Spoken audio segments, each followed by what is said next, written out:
I never expected this signature guitar to happen.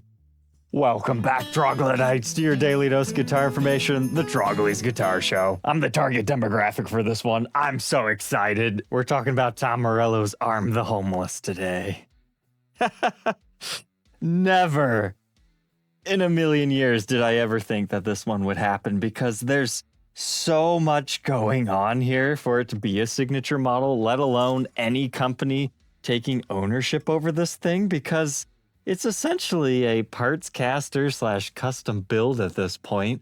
But for Fender to take it on, make it without a logo on the headstock is just awesome to me. So Tom Morello, if you're not familiar, you can check out his works with Audioslave. We talked about that with his Soul Power signature guitar back in 2020. But Arm the Homeless is his guitar that was mainly known during his Rage Against the Machine days, but he still constantly uses it on just about everything that is in standard tuning. It's just a highly iconic piece. I mean, you guys gotta remember, I first got into guitar music through a video game series called Guitar Hero. Guitar Hero 3, we're battling Tom Morello with this exact guitar. So if you enjoy what I do on my channel, you have all that to thank for that silly little rhythm guitar game. And they're even shipping with the dangly strings. One of the few guitars I would say that's okay to have it on. But it gets its name because of something that he just haphazardly scrawled on the guitar. It said, Arm the Homeless. Whether you want to dive too much into what all he means by that or any of the meanings behind the songs, etc., I'll leave that up to you. I just love the design of this guitar because I always thought it was like little clouds, but then one day I took a really close look and nah, they're just little hippo guys. They're so happy and friendly too, everywhere on the guitar. Apparently the story goes it's the only thing Morello knew how to draw competently and well, so he just put it on his guitar and one day before a show, wrote Arm the Homeless, slapped a hammer and sickle sticker all kind of torn off, and yeah, this has just became what I consider the Tom Morello guitar. Now, don't get me wrong, Soul Power's cool, but that's more so Audioslave, at least in my mind. So Fender decided to take it on with the headstock, and this symbolism is actually very problematic. On the dealer sheets, there's actually a legal disclaimer that says, if you are selling this guitar, your shop is personally responsible for making sure that you can actually ship this guitar to that area. Because there's some places where that's highly illegal to own. And part of that disclosure basically says, you can't sue Fender for this. That's all on you. So despite all odds, they cut through the tape and made it happen. Now, is this a one-for-one recreation for his guitar? Unfortunately, no. They are missing a few small things, and we'll talk about that over on the Workbench. But first impressions, actually feels pretty good. I mean, doesn't feel like a Fender guitar, but it's nice and glossy. And if you're like, well, why didn't he just go with the company that originally made this one? That's because you can't really attribute this to anybody. Because the story behind the guitar is when Morello got his first paycheck after moving to Hollywood, he wanted to be like Steve Vai, all the other cool guys, have his own custom build. So he went to a well-known luthier guitar builder in the area, and he told him, yeah, spec it out all like this. He didn't really know what he was doing, and he hated the guitar. It was no good. So basically, in the late 80s, he's constantly changing out pickups. It's had multiple different necks. The one that we're currently on was actually thrown away at a Nadine's Music, and he just dumpster dove that thing and slapped it on the guitar. And due to that, we'll actually never know who made that neck. It's supposed to be some sort of a Kramer ripoff, which... If it was a Kramer, that'd be funny because that's technically under Gibson's ownership now. So I suppose he could have partnered with them, but since Soul Power, he's already familiar with the Fender guys. It makes sense. What I'm trying to say is there's technically no manufacturer who could authentically make this signature. He's owned the original for close to 40 years now. So at least he picked one of the big name brands to do it. And what I find really funny about these are the official title of the guitar is just Fender Tom Morello Arm the Homeless guitar. Since it's not technically a Stratocaster, it's just a guitar in blue ice metallic. For the original guitar, the only thing that's left stock in its format from the mid-80s when it was first built is the body itself. Pickups, strings, neck, everything, trems, knobs, it's all been changed throughout its career. But after all those changes in the late 80s, he eventually just gave up and said, you know what? I'm the artist. This is now my tool. I'm just gonna work with it, and then he did everything that he's known for. But if you're curious, looks like these are being made in Mexico, and they are $1,700 brand new. Not the most expensive, not the cheapest, but there's actually even more good news here. Tom and Fender are donating a percentage of the proceeds of these instruments to 2 different organizations that are helping the homeless, Midnight Mission and Covenant House. And as the target demographic for this guitar, I think that's a really fair price. I like that they gave us a hard shell case. If this came in a gig bag, okay, maybe then I'd be upset. But I'm happy with it. But do we get any other case candy? Not really. Just your usual Fender owner's manual. Sign-off cards. You do have Schaller strap lock stock on the guitar, so they give you the counterparts, a straight-up black arm, some of the setup Allen keys, but no COA or anything like that. So to learn more about this, and some of its secrets, it's not actually a dual humbucker setup, believe it or not. Let's go ahead and throw it on over to the Workbench to take an individual look at its parts and specs. But while I'm getting this one taken apart, I want to thank the sponsor of tonight's episode, Guitar Center. If you're wondering how I can review this on launch day, it's because they sent me one early to review and document so I could have it ready. So you can utilize my affiliate links in the description to let Guitar Center know that I sent you and shop all their exclusives and various deals that they're having all the time. And that lets Guitar Center know that, hey, let's keep sending this crazy guy more guitars, which helps us document so much cool stuff. Thank you, Guitar Center. Inside the Happy Hippo guitar, let's learn about the electronics first, starting with our EMG pickups. He ended up with the EMG 85 in the bridge. That's a very popular pickup from EMG. You're usually like the 81, 85 set. However, he bucks the trend. Even though this looks like a humbucker, as I was telling you earlier, this is an EMG H.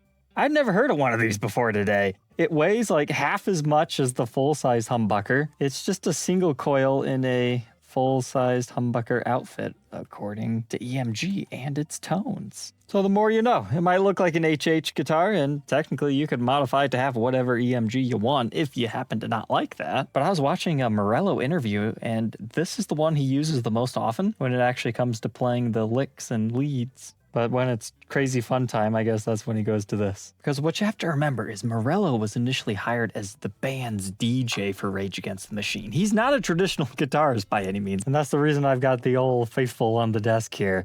Digitech Whammy, gotta get yourself a wah pedal, have some delay, you might need a pencil or a pen, even a slide. But the next thing you need is the kill switch. And in order to do all his scratching sound effects, he rolls the neck off to 0, leaves that at 10, and then he'll take the toggle switch and use it as a kill switch. Now, forewarning, my toggle switch does not work the best. It's very stiff. I'm surprised they went with this, especially when they know everybody's going to be doing this on it. I've actually already recorded the playing segment on this one, and many times this switch just fails.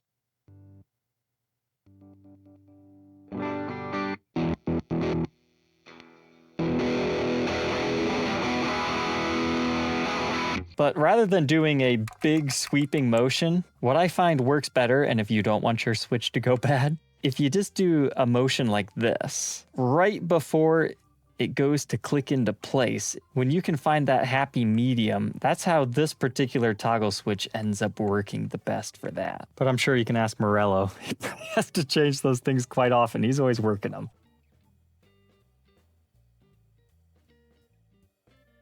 But moving the pickups out of the way, it's the alder construction. I thought it was nice that we actually got to see the wood grain here, and it's not like shielded off or anything. It's looking like pretty nice wood grain overall, and you've got your barcode right here. The routes are fairly clean. You've got wires going from your toggle switch into the neck pickup route, then it comes down here, and then eventually goes to the rest of your electronics. There's no top or anything on this, just a straight alder body. However, I don't personally see a seam line right here, but that doesn't mean that they're not doing 3 pieces or anything. I don't notice any seam lines though within the paint, and that's important to me. Something else cool about this guitar is it's got a side output jack. You don't find that on a Strat too often, but it's got to be that way, otherwise your hippo would get chopped up. As far as pickup readings, you gotta remember these are EMG active pickups. They have a 9-volt battery, and usually that makes the readings very strange. But on the 200k ohm setting, it's 21.2. They play together at 10.6, and then our bridge is rocking 21.5. Again, that's on the 200K setting, whereas most passive pickups are only on the 20K. One other thing to notice about the EMG pickups is the H has a white lettering to the EMG. That is an important distinction because there are silver ones, that's white. There is no metallic nature to it, whereas if you come down here to your 85, it's gold and it is a little bit shiny. I really love the way that they just threw in a whole bunch of high-end specs on this, at least to me. I don't know a lot about Floyd's, but from my experience playing this, I've got to say, love this bridge. I didn't have to use the fine tuners a lot, but when I did, it doesn't feel like it's, dragging. There's some really cheap Floyds out there that just feel nasty to use the fine tuners on. And this one's beautiful. But this is a Goto made in Japan Floyd. The spec sheet says it's the GE 1996T model, if that means anything to you. It's nice and recessed into the body, doesn't stick up too terribly tall. Even as a guy that doesn't love Floyds, I had an okay time with this one, although I really wish that they would have made a hardtail one that just looked like it had the Floyd for people who don't want to mess with that. But this has a screw-on arm and is just a black bar. And if I remember correctly, I'm pretty sure we can add this to our tonal accessory pile too.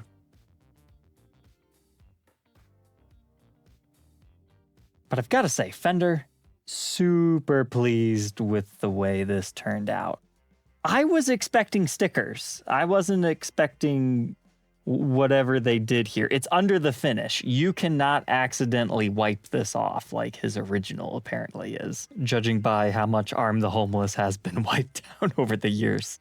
Not even this. I thought for sure that was just going to be a sticker on the top and maybe one day it could peel. Nah, it's under the finish. It will look like this forever. I'm not sure how yellow poly finishes get, but I guess they could look strange at that time if the hippos go yellow. But I'm really, really, really happy they did not go the decal route again, because that was such a buzzkill on the Soul Power. I get it. They thought, well, maybe not everybody wants that on there. We'll throw it in the case. You can put it on if you want.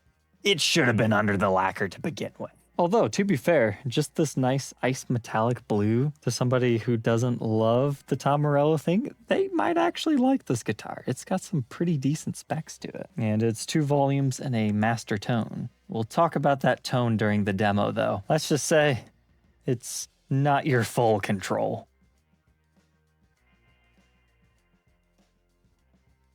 But as far as your body, it's your semi-what typical Stratocaster shape. It's got the arm contour and all that. We can move on from that to our neck. Fender Mexico is back to using rosewood, and my goodness, this exceeds my expectations when I learned what the price point was going to be. Somebody could tell me this is Brazilian and I'd be like, yeah, sure, looks good. It's not, but what I'm saying is I am very pleased with this particular example. It just has regular pearloid dot inlays in your regular marker locations. It's got the white side markers on the edge of the fretboard, and I just love that. The streakiness acts as a natural wooden binding. Now, where this one differs from the original Morello is they used a maple neck. You can actually see the maple right here. I took the lock nut off so we could see it. Morello's original is actually a graphite neck. I don't really know anything about those. I would imagine they're a little bit more expensive to produce, and Fender and Morello wanted to keep this at a relatively affordable price point. Although, if the Fender custom shop ever wants to go crazy and do a one-for-one recreation, that's a little spec that they could get more accurate next time. But please, do not let that scare you. This really nice black finish that they have, I would imagine it feels very similar. I mean, it's super glossy. It's nice.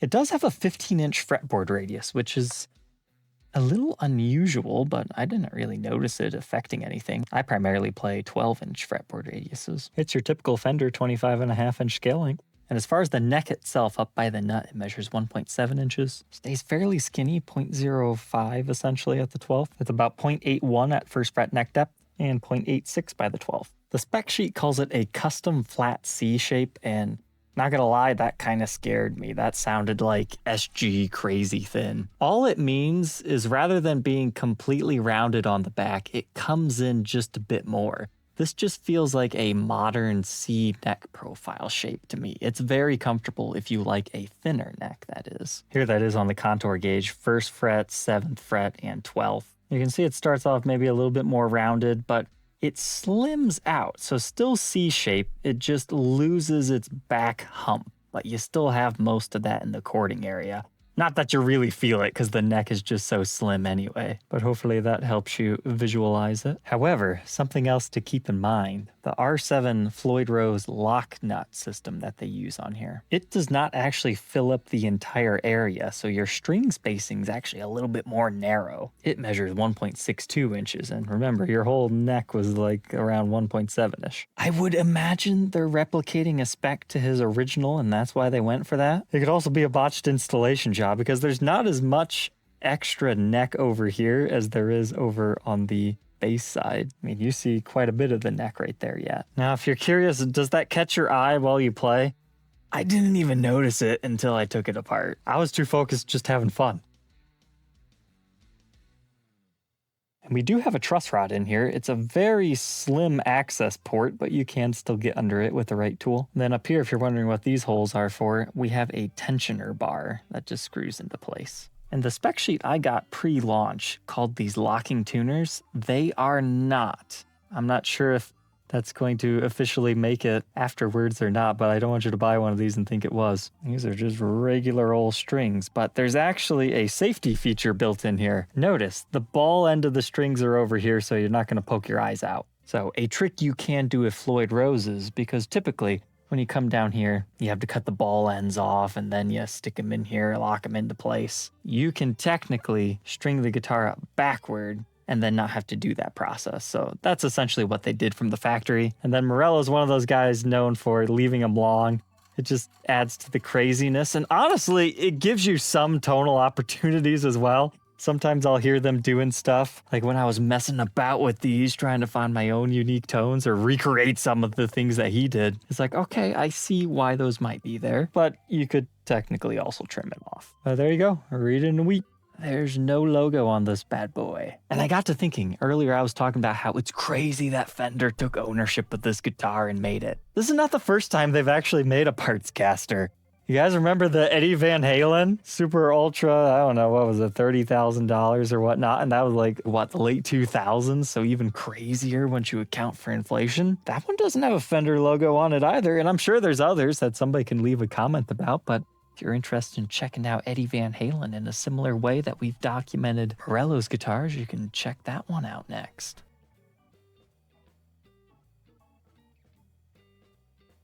But here's what that all looks like fully reinstalled. So that is just acting as a tensioner bar. It's the lock nut that is keeping those strings in place. Now that I've got it all strung back up, I wanted to talk a little bit about the quality. The frets were very impressive, ultra shiny. However, I did condition the fretboard and there's still a lot of black gunk on the board from the polishing process. So you might consider, trying to get more of that off, because as I was playing this for the first time, my fingers were turning a darker color. I also noticed some very faint scratches in the fretboard. It just looks like a white line. Maybe I caused that while playing, maybe not, I'm not sure. I don't think so, but it's very mild. Most of the conditioning process wiped what I was seeing on this board away. But now that our strings are out of the way, I'll let you appreciate the edge of the fretboard. That's just such a great feature on this. Because that's the thing about Arm the Homeless. For Fender, they don't often do this, painted necks, and it just looks so cool because the black back plates match magnificently. I mean, it looks like it's supposed to all be together.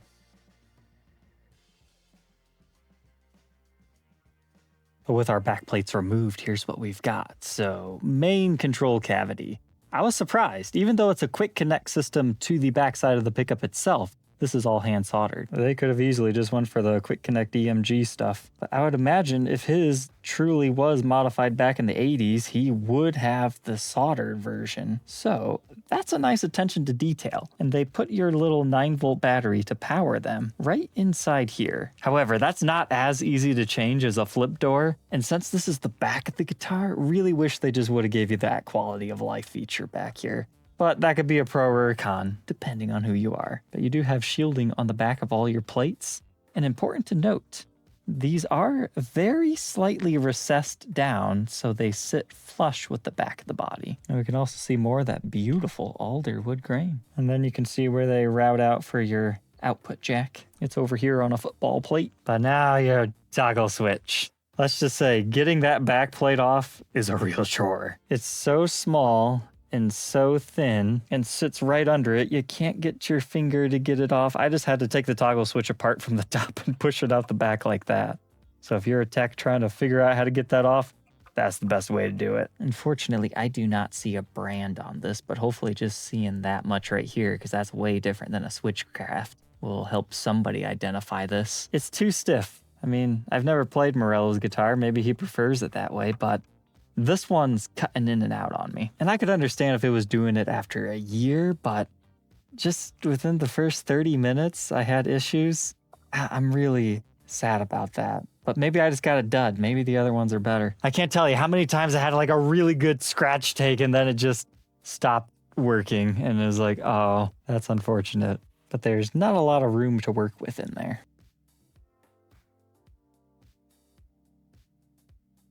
But now our vibrato, dive bomb, and all that other good stuff. Looks like we got 3 springs stock. And you've got some sort of a brass block, and you can see more of that alder wood grain. Although, unlike the other backplates, this one does stand proud like usual. And we've got a big old comfort cut over here. Regular 4 screwed on neck. And that's right, you also get the black on the edges. It's just a nice looking guitar. But then again, I'm accustomed to the look of this thing. I'll be curious to hear the guys who aren't as familiar with Morello and how they think this thing looks. They might not be so kind, but it seems to be about the regular thickness of a Stratocaster. But just in case it's not, I measure about 1 3/4 inches thick and 11 inches on the top bout and a little less than 13 down here. Overall length about 15.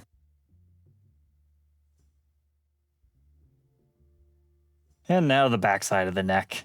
I was already telling you, it's nice, glossy, and ebony. I'm not sure, this might even be darker than a regular black. There's just something about this. It looks so sleek. So even though it's not graphite, they did a pretty good job with this maple, in my opinion. But this just feels like such a big injustice. His original guitar has a fat head on the backside, which is typically a piece of brass. The theory is the more weight on the back of the headstock, the more sustain you'll get.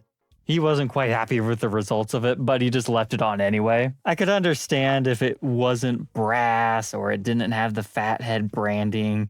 Couldn't they have at least given us like a pick guard on the back or just a thin sheet of metal otherwise? I would even be okay with just a decal on the back just to say, haha, yeah, we know it's supposed to be there, but we're not going to give it to you. But instead, we get this serial number made in Ensenada, Mexico. And then you get TM for Tom Morello, I would assume, 2025. And this is number 989. I would assume that is the number out of the run, since that is a specialized serial just for this run. So needless to say, they're going to make and probably sell a lot of these. Here's the backside, made in Japan Godo tuners. And as far as our strap buttons, told you earlier, they're locking shawlers, also matching our ebony blackout theme.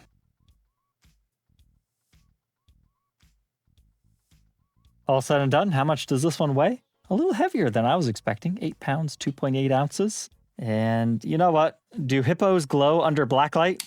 They sure do. Let's go ahead and plug this one in, get some basic tone samples first, and then we'll have ourselves some fun.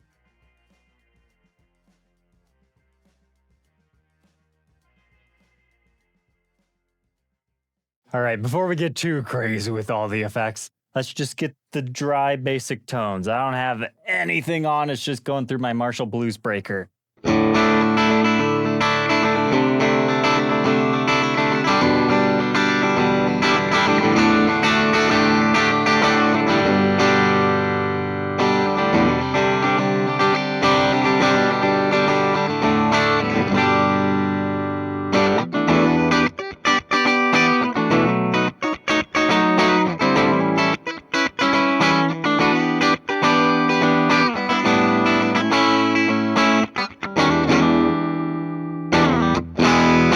Typical EMG style sound, very active and punchy. But now when you flip over into the neck position,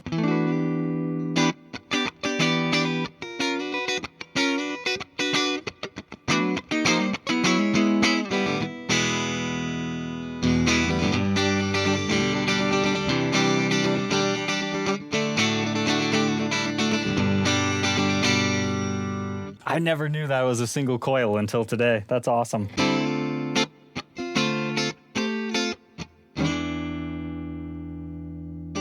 Something I notice, it's very touch sensitive. If you smack it, it's rather bright.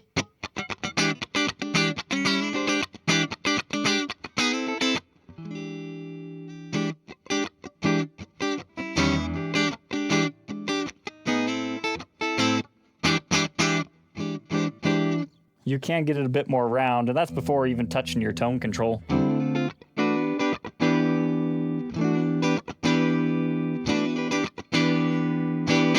I will say the tone control doesn't seem to do too much in this guitar.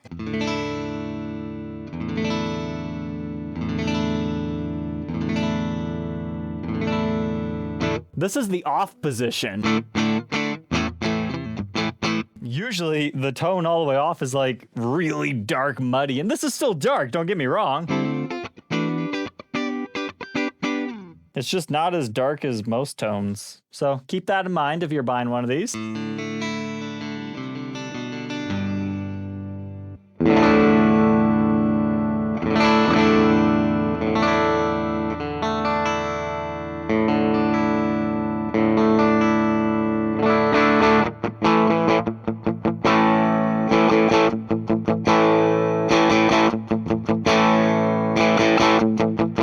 That's your entire tonal range there. Now a couple more basic stuff just with both pickups together. So that's humbucker and single coil.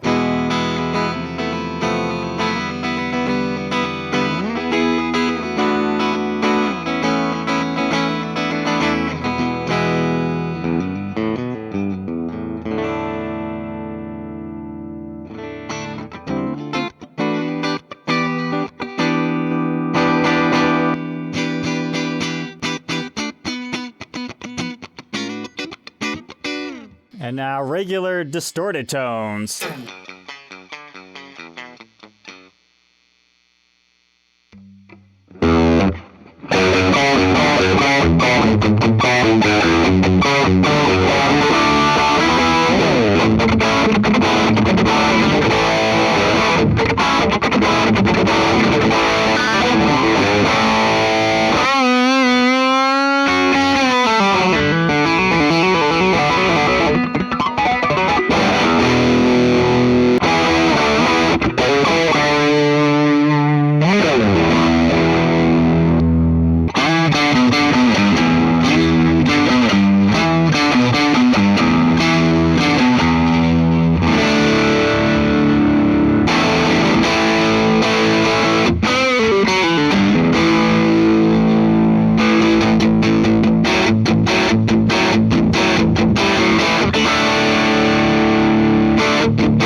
It honestly sounds really good, and that's coming from a passive pickup guy.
Okay, there we go. The Tom Morello Arm the Homeless guitar. What are my final thoughts on this thing? Well, is it the best guitar I've ever played? I mean, it's not bad. I didn't notice anything while playing it that I really didn't like. The neck profile, it's just a modern C shape is the best way to put it. It's not, I was kind of scared by reading those specs that it'd be like really, really thin, but it's not bad at all.